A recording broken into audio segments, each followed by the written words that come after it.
This screencast will detail Article 5, work schedule. So the first section in Article 5 is the work, and it calls for a 7.5 hour workday with a uninterrupted 30-minute lunch period. Um, Also details what the start times are and when uh, faculty meetings and department meetings can occur. That's all detailed under Workday.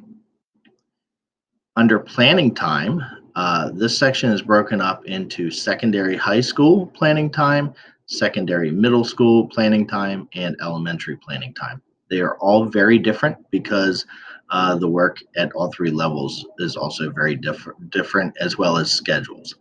Under secondary planning time, because of block scheduling, uh, you have 80 minutes of planning time, understanding that they can take 40 of those minutes for any of these exemptions.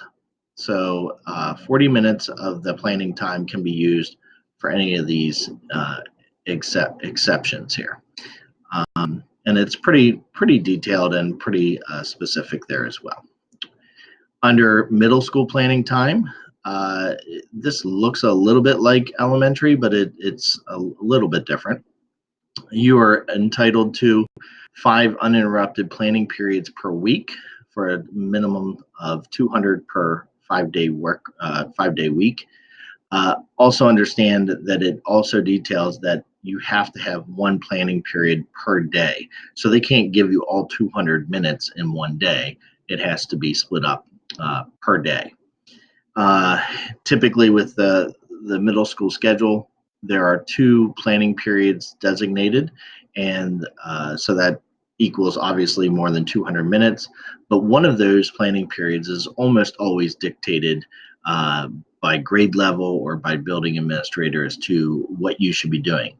The 40 minutes uninterrupted planning should be 40 minutes that you're not told what you need to do, where. It's time for you to grade papers, to do lesson plans, to make copies, that kind of stuff, to develop projects, prepare for classes. So nobody should be telling you what you're doing during that 40-minute planning period. Under elementary, there says 200 minutes of uninterrupted planning time per week. This one is not necessarily broken down by day. This one calls for scheduling 4 40-minute planning periods during the regular student day each week. So one of those days, if it's a normal 5-day work week, one of those days you may not have a planning period.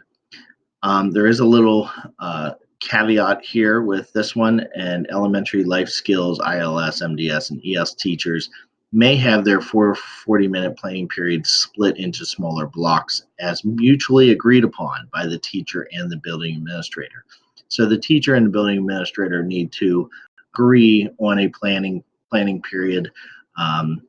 Sometimes that is driven by schedules. Sometimes it's driven by the teacher wanting just 2 smaller chunks of planning time versus the 140 minute.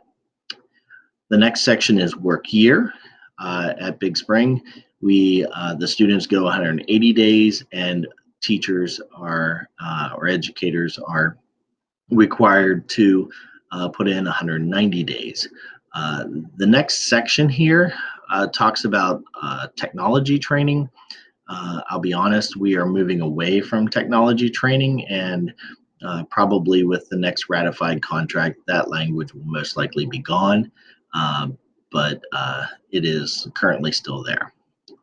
5.03 is about notification of professional vacancies, and those professional vacancies have to be posted, and this details the process that those vacancies have to be posted for anyone wishing to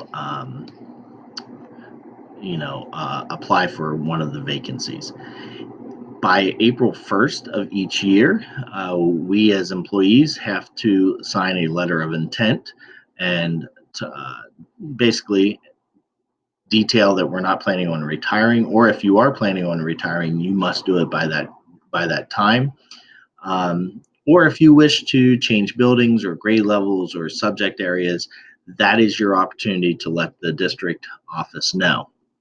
The district does have a process that they need to follow. So let's say as an elementary teacher, you would like to change from second grade to fourth grade in any building. You would fill that out on the letter of intent, and by contractually, the district, if any fourth grade positions would open up, they need to at least contact you to see if you're still interested. That contact does not require them to call you in for an interview or to move you to that position. It is simply acknowledging that you are still interested, but the sole transfer and hiring rights still remains with the school board and administration. So just understand that. But if you do want to make a move, that is an opportunity for you to do it. Under 504, if you have to lose your planning period to cover for a teacher, so you do not get any planning time, or you don't get your 40 minutes uninterrupted, then they need to pay you at these rates, and you would need to fill out a pay sheet for that. It is always good to remind the principal if they're asking you to cover that you should say to them, I'm not getting my planning period today. That way, this does not come as a surprise to them. Under teacher assignment 505, the district contractually needs to notify you of your assignment by July 31st, especially if there is a change. So by July 31st, you should know what your assignment is. 506, lunch period. Again, you get a 30-minute uninterrupted lunch period, and that when we say uninterrupted, that's what that means. You are allowed to leave the building as long as you're coming and going and signing in and out as per building protocol, and that you are basically arriving back for your duties on time. The last part of this section is 507, reduction of force, and hopefully we do not have to go through this. I have no idea what just happened with my screen, but hopefully we do not need to go through this again. But if there is a need for reduction in force, then this is the process that they must follow. There we go. This is the process that they must follow in order to furlough staff. Again, if you have any questions regarding this section of the contract, please contact your building rep or association officer.